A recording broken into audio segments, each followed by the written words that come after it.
People who bought a house. What is the weirdest thing you have found left by the previous owner? My first house purchase in 2005 bought an old farmhouse that was built in 1923. The basement was filled with crap. We told them they needed to clean it all out before closing, but they didn't do it. The realtor asked if we wanted to postpone closing, and we decided no. Some of the stuff looked interesting enough. Maybe it will be worthwhile to go through. Most of it was just junk. Then, about halfway through, we were working our way from one end of the basement to the other because you could barely walk through. I went to pick up what I thought was a small box, only to quickly realize it weighed at least 75 pounds. Upon further inspection, it wasn't a box but a wooden square, 4 wide and about 12x12, with 2 thin masonite plywood covers on each side. On one edge were 2 bolts with wires coming off that had been cut. Very strange. Had no idea what it was, but thought it was interesting. So I put it aside and we kept going. At the very back of the basement, once we cleared everything else out, was a rickety gray cabinet built into the house. Inside were numerous strange small tools, vials of mercury, vials of a strange powder, and thousands, literally thousands, of dice blanks. Some actual dice, but mostly blanks without the dots. They were all in little boxes labeled dice blanks. Also very strange. Not too long after that, I met a guy, and upon learning my address, he said, "Can I come over? My best friend grew up in that house."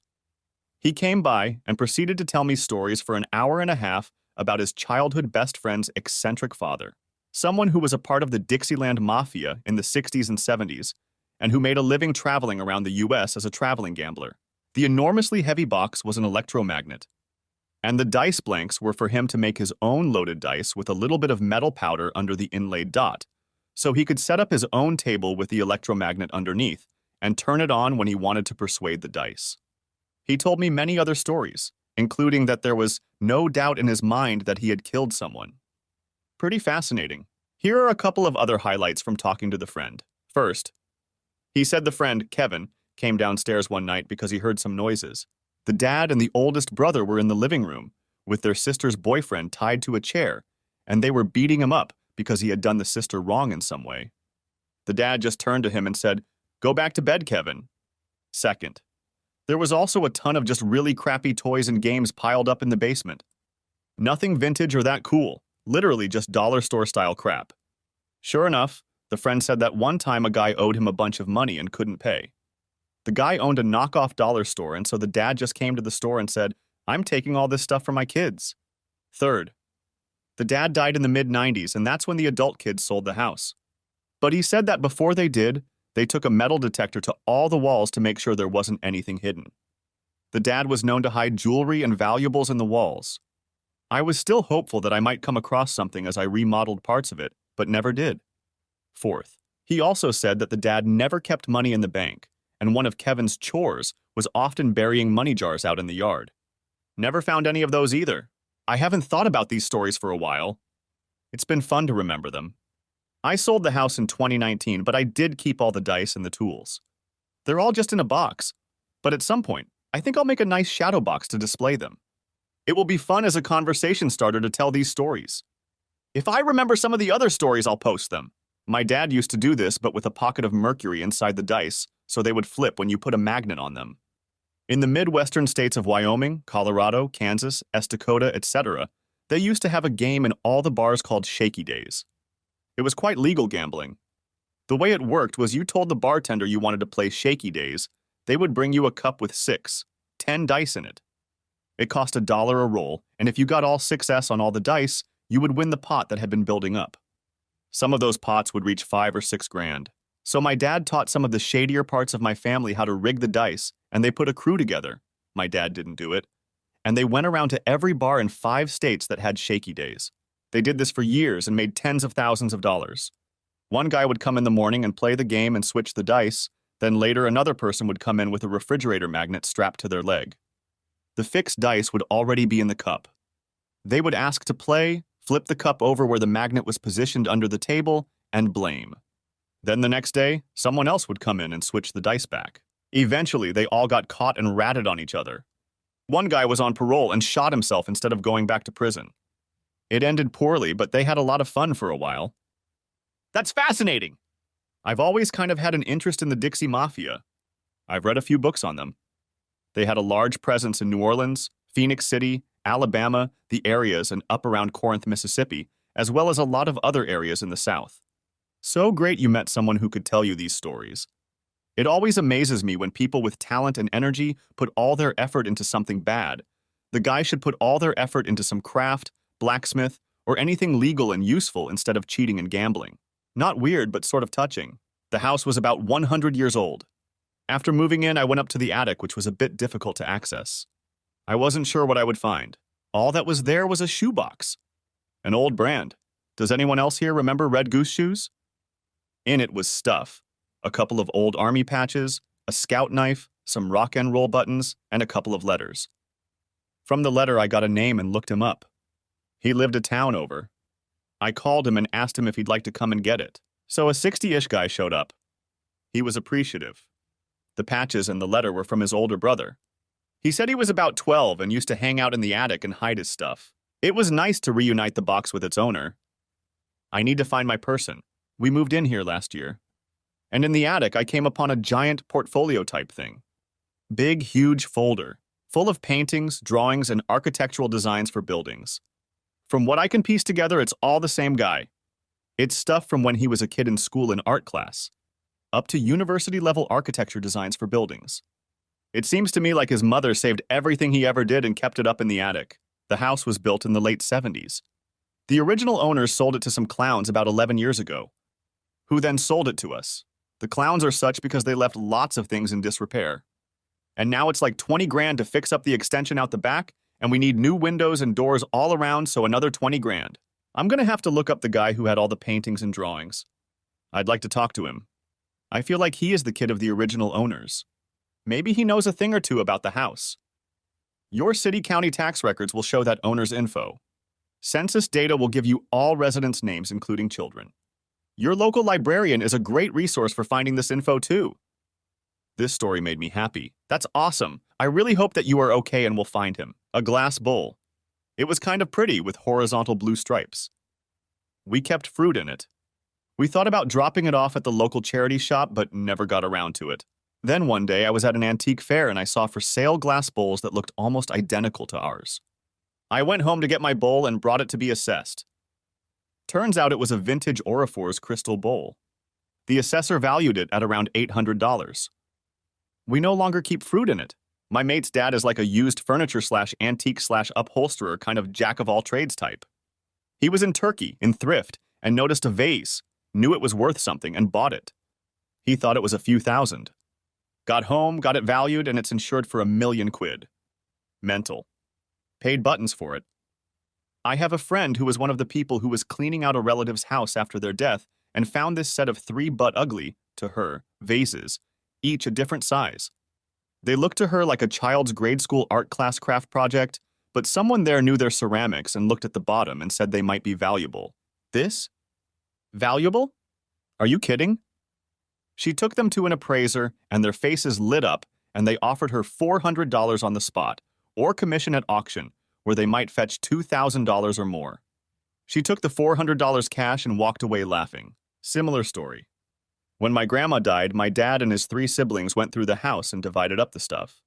Nobody really wanted this weird glass vase. It's about 2.5 feet tall, green glass with sort of floral line patterns on it. Anyway, I studied abroad for 1 year and my parents came to visit and we went to Venice and went out to the glass-blowing island, Murano, I think. We just walked into this old dusty shop that didn't even seem open, but up on a shelf was that exact vase. The shop worker was a younger girl who spoke English, but the old lady who owned it explained to the girl that it was the work of an old master glassblower who had died many years ago. The price tag on it was like €3,500. My grandma did indeed take a trip to Venice in the 1960s or 70s, so it makes sense, but who would have thought? Anyway, we called my college-age sister back home and told her to be sure to put that vase somewhere safe if she had a party while my parents were away. Lol. Well, I have one too. My mom and I were once sifting through a pile of roadside trash because we are raccoons. She found this beautiful, large porcelain china bowl that was white with blue designs. It was in excellent condition. There was some kind of writing on the bottom, but I can't recall what exactly. She took it home, cleaned it up, and put fruit in it on the counter. Every time I came over, I was drawn to it, something strange about it. I don't remember what I was watching or reading, something to do with antiques. And I saw a very similar bowl, then went online to do some research. It's an antique chamber pot, the type that would sit inside a wooden commode. Reminds me of the Antiques Roadshow, where the woman brought in a vase not realizing it was a Ming vase worth a ton of money. She bought it at a yard sale several years before for a few dollars and had kept it on a wobbly table right next to the front door. Thanks for sharing. So cool. I had friends renting a house. The landlord was also a friend, and the downstairs powder room was unfinished. Knowing that it would eventually be finished, my friends encouraged visitors to write creative graffiti on the walls. After they moved out, the landlord put the house on the market as is and didn't complete the bathroom renovation. The eventual purchaser said he was going to clear coat the walls to preserve the crazy hippie vegetarian graffiti. I don't know if he actually did, but I occasionally think about visiting almost 40 years later to see if it still exists. My own contributions were not as clever as some. On the wall behind the toilet, I wrote "look up arrow, up, another arrow," about 6 times, and near the ceiling wrote, "You are pissing on your foot." Next to that, I wrote, "Piss on Reagan here." On the side wall was, "What do you have when you have 2 little green balls in your hand?" Kermit the Frog's undivided attention. I only recall one of the ones done by my friends, and it was more of a visual joke that I can't easily describe. But all of my friends who lived or visited there were students of a much better school than I attended, and had deep literary knowledge, so most of them were clever puns that would require at least some college-level reading to understand. I have the same story. I renovated my home office. The house is a colonial revival built in 1973, but had it been a colonial, the office would have been the parlor, just to the right of the front door. Anyway, the builder had tried to do justice to the design and had wainscoting for 3 feet at the bottom of the wall. Being 1973, though, it was dark Luan paneling. When I peeled it off the wall to replace it with real wainscoting, written in construction glue that was used to hold the panels to the wall, was the sentence, "Damn, dog food tastes good." I tried to convince my wife that we should preserve this behind plexiglass for history instead of covering it back up. She did not approve. I have a similar story. My husband and I bought a house around 10 years ago. When we toured it before buying, we went through the partially finished basement, but didn't really see all the fine details. After we moved in, we realized there was a door that led to a really small room under the basement stairs. The one concrete wall it had was completely covered in glow-in-the-dark clear paint. All of the lyrics to Pink Floyd's The Wall were spread out on each cinder block, but with different colors of glow-in-the-dark paint. That was an interesting find. We have no intention of covering it up. It's now where my cat's litter boxes are, so we refer to it as the Pink Floyd cat bathroom. Later, we found out the prior owner's dogs were named Pinky and Floyd. The wall made a lot more sense after that. Cool find, but I don't think I could ever get used to the basement staring at me. Every guest at your house should take a picture next to it. You need to cut out the whole wall and put that in a museum. That's cool. My wife and I bought a house shortly after we were married in the early 80s. Cleaning before we moved in, we found a WW2 inflatable life raft with a water desalination drinking kit. Rolls of green grave grass, the stuff they put around open graves in cemeteries so your feet don't get muddy. Bins of beads to make rosaries. Amateur paintings of Jesus that were nailed to the wall in the attic. Nailed, not hung. A Nazi knife. A grenade casually forgotten behind tools on a shelf in the back shed. An old, broken cedar hope chest filled with the cut-off bottoms of hundreds of denim jean legs. A child's potty chair, filled with old poop, hidden under a built-in bench in the dining room. These are only the things that came to mind first. As you can imagine, we got a pretty good deal on the house. It was worth the small cost of renting the dumpster, calling the police bomb squad, and the hassle of selling some of the artifacts. Oh, when we pulled up the carpet in the living room a few years later, we discovered the floor beneath it was custom linoleum tile, inlaid with geometric shapes depicting soccer players and soccer balls. It unfortunately wasn't that old. We discovered it when we had the house inspected. The inspector thought there were issues with the sewage line plumbing. Don't ask me why. The people living there were renters renting from a member of their family. They were very strange. Well, it seems like your house was a treasure trove of eclectic surprises, almost like a mishmash of historical curiosities and unexpected oddities. Perhaps the original owners were part-time spies, devout bead enthusiasts with a knack for art, and had an inexplicable fascination with both World War relics and creative flooring designs. Maybe they were trying to stage some avant-garde historical reenactment soccer extravaganza? Or, they just had a really unique taste in home decor. It's like the house was a time capsule of eccentricity waiting for the right couple, like you and your wife, to uncover its quirky past. Legend has it that the house was once owned by a time-traveling, eclectic collector who had a knack for acquiring unusual items from various periods. It's rumored that during WW2, a renegade artist turned inventor lived there, creating inflatable life rafts while brainstorming ways to turn grass rolls into avant-garde art installations. His hobby of crafting rosary beads might have been interrupted by an impromptu soccer match with the neighborhood kids, explaining the linoleum tiles theme. As for the mysterious relics like the Nazi knife and forgotten grenade, well, let's just say he might have had some interesting hobbies.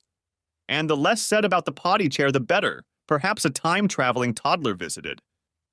I would really like to see this linoleum. Sounds like you bought the home of a religious WEW2 veteran who went into the homemade denim hot pants industry. I need to see this floor, though. Phone sockets everywhere. It was a 2-up, 2-down house with a truly excessive number of phone sockets, and some in weird places like above the kitchen door or in the attic, which was not even finished as rooms, but had no ladder and wasn't even boarded, just rafters. Why? The house had no alarm system or anything like that might need phone sockets.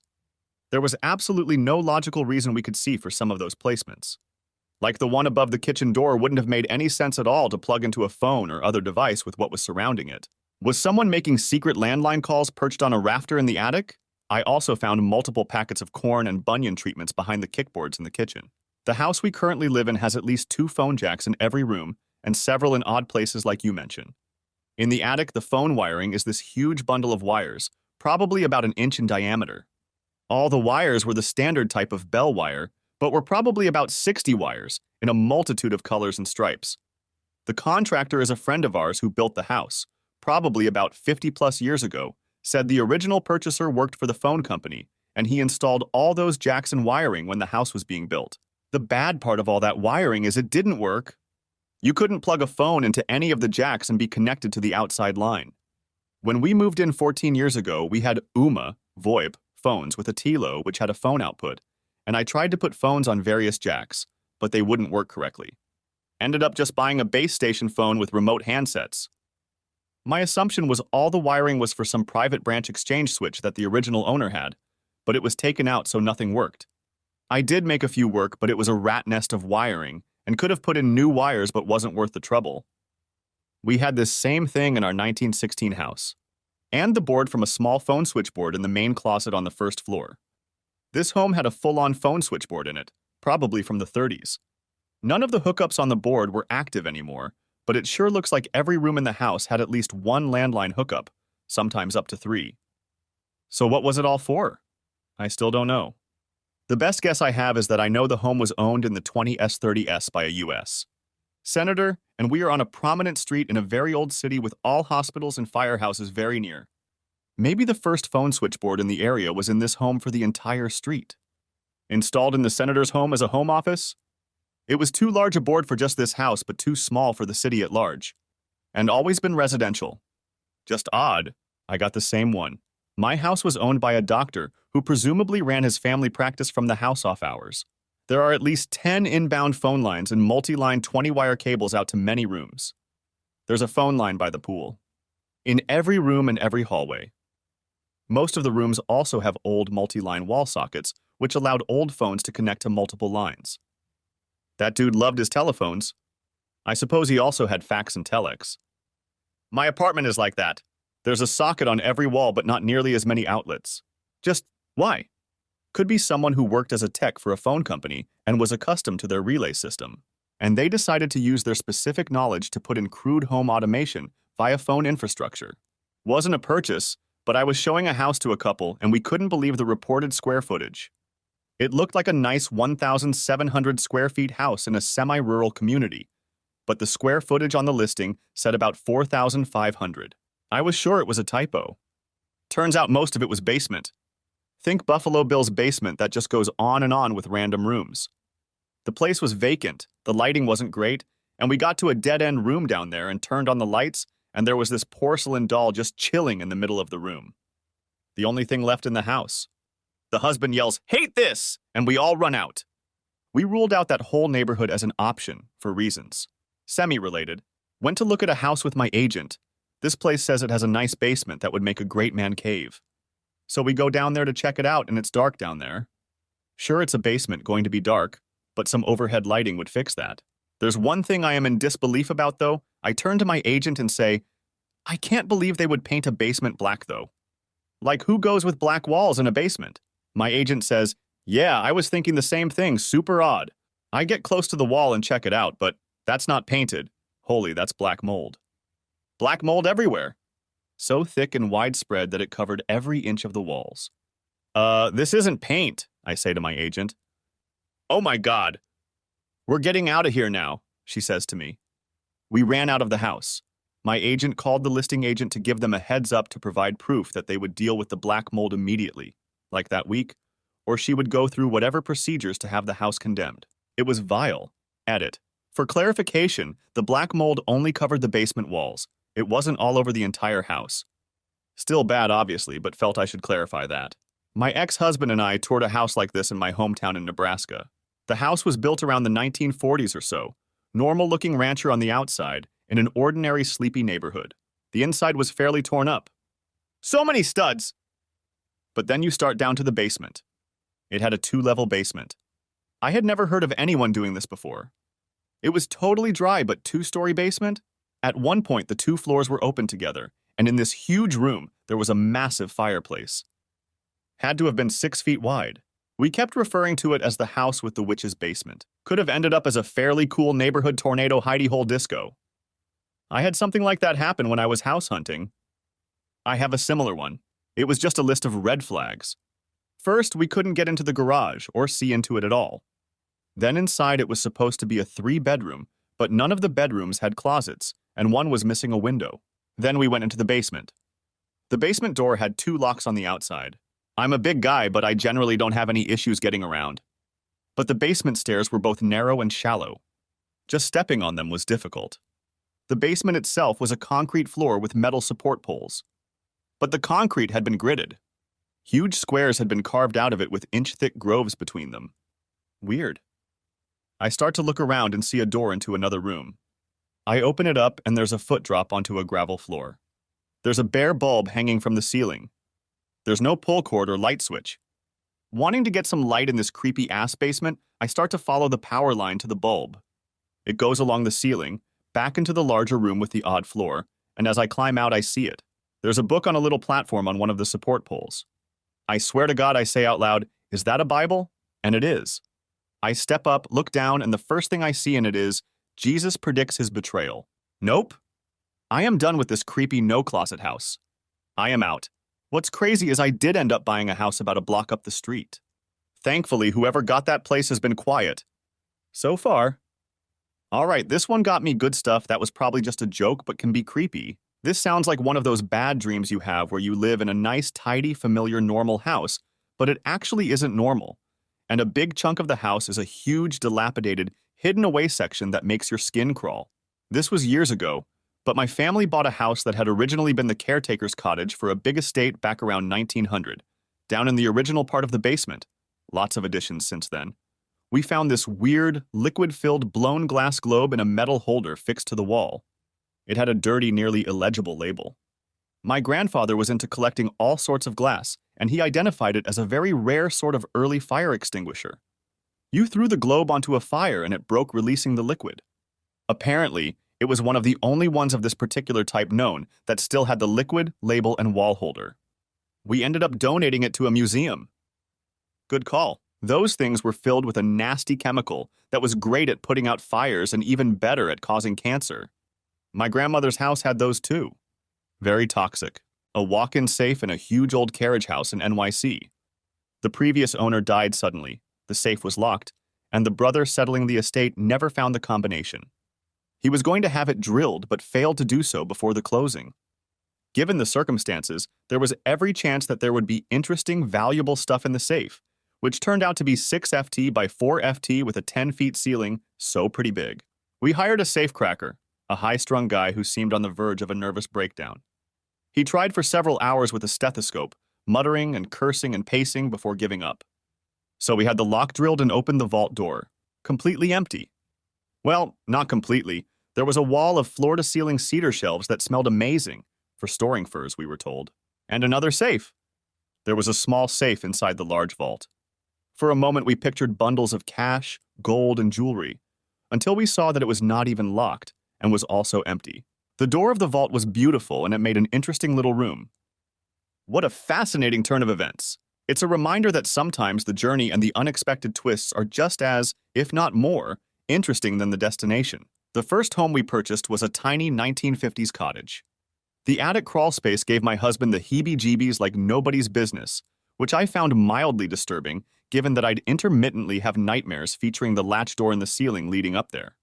I never told him till after we moved out because I didn't want to scare him out about it. Anyway, the room this was in was a small 3x6 utility closet that had a bare concrete floor.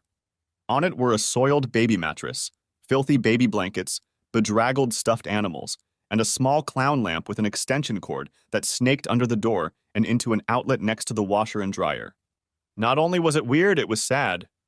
The neighbors told us the two-bedroom house was rented out to several young women with small children, whom they'd herd into the closet whenever they threw their wild parties. If we were so scared by the attic door thing, I can only imagine those poor babies forced to spend their time in there. This is the most troubling thing I've read on this thread. I hope someone reported, and I hope you guys are good.